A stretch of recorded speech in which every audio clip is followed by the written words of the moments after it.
there, fellow marketers. Professor Wolters here, and today we're going to talk about time management. Because let's be honest, we all would like some more time, or it seems like we just don't have enough time to get something done. If I just had one more hour in the day, what can we do to help manage our time? And so what I want to do today is give you 5 tips in order to help you manage your time so you can get things done, so you have more free time to do what you want, whether it is traveling to beautiful places like here in Cheyenne, Wyoming, or spending more time with your kids, or hanging out with your friends, or just laying back and playing the Xbox. Whatever you can do with that extra time, do it. It's great. And I think one of the biggest things you can do, my first advice for you, is really anticipate your workload and plan accordingly. I mean, think about it. If you're a student, you know at the beginning of the semester, when are all your quizzes due? When are all your exams due? When are your finals? You have that there, so you can kind of plan it out. Okay, I know I shouldn't plan any parties or interviews around that exam time because I'm going to be busy. Of course. Or if you're at work and you know you have a busy season and a less busy season. Well, when I'm not as busy now, for example, I'm a professor. So the beginning of the semester and the end of semester for me are like, don't talk to me, because I got so much stuff I have to do with grading and getting everything ready for the semester and finishing the semester and all that. It's kind of crazy.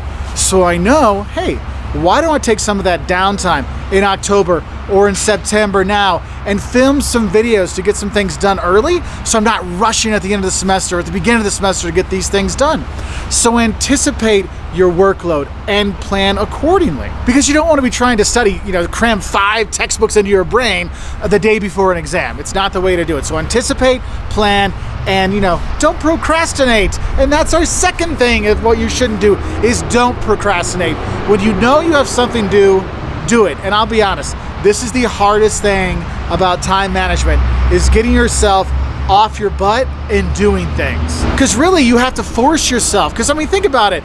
You get up in the morning and yeah, I could do some work, I should go exercise, or I could do this, and what do? You lay in bed, you put it off, and then it's 10 o'clock at night. Are you gonna hit the gym at 10? No, I'm gonna go out with my friends, I'm gonna hang out with my family, I'm gonna watch a movie, I'm gonna Netflix and chill, whatever. And so you put it off, and you put it off, and you put it off, and you don't get it done.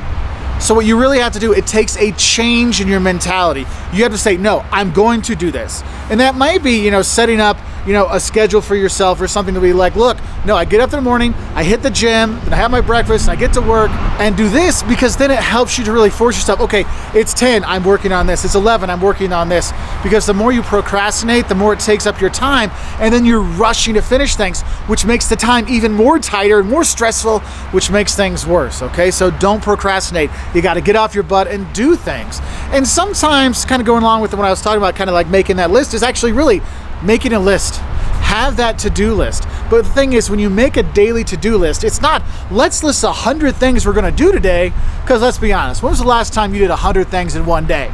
Like, never. Okay? What you should do is list 3, maybe 4 or 5 things you want to get done that day. But what I say is list the 3 most important things that have to be done that day and do those first.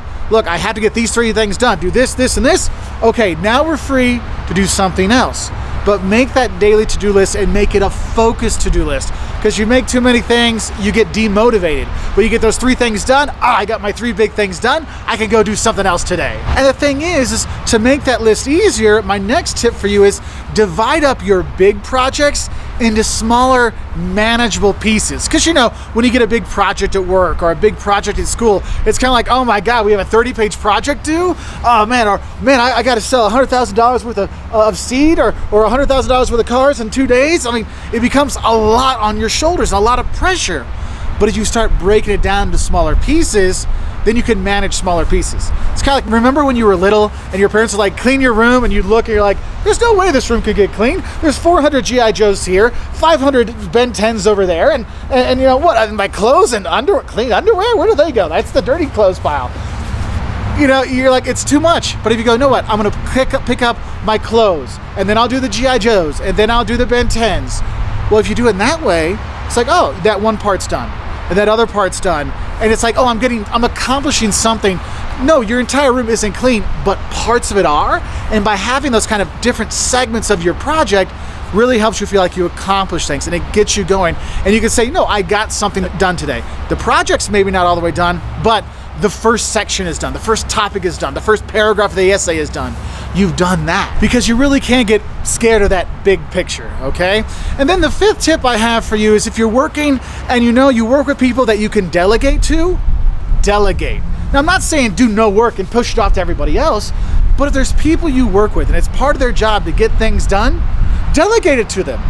There's people that can help you out, delegate to them. And I know, especially if you're an entrepreneur, it's hard to delegate because it's your baby. It's my baby. I don't want anybody messing with my baby, my business.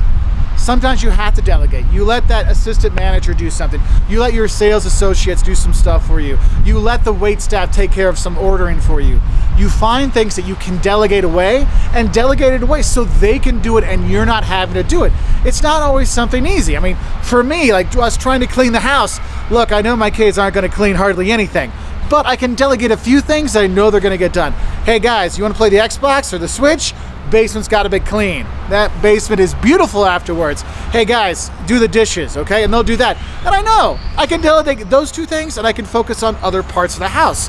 And so you kind of think about that, and that gives me more time because now I don't have to do the dishes and I don't have to do the basement. Just like if you delegate it away, hey, you don't have to do the ordering and you don't have to make that sales call. You can focus on these other things too, and that gives you more time to focus on what's more important. All right, so I hope these 5 tips in helping you manage your time a bit better can give you some time to enjoy your free time a bit more and give you more free time. But if you have other tips for people of how to manage their time to give themselves some more free time, do please put it in the comment section below so we can help other people have some more free time to do whatever it is they want to do with their free time. Wish y'all the best, and bye from here in chilly Cheyenne, Wyoming.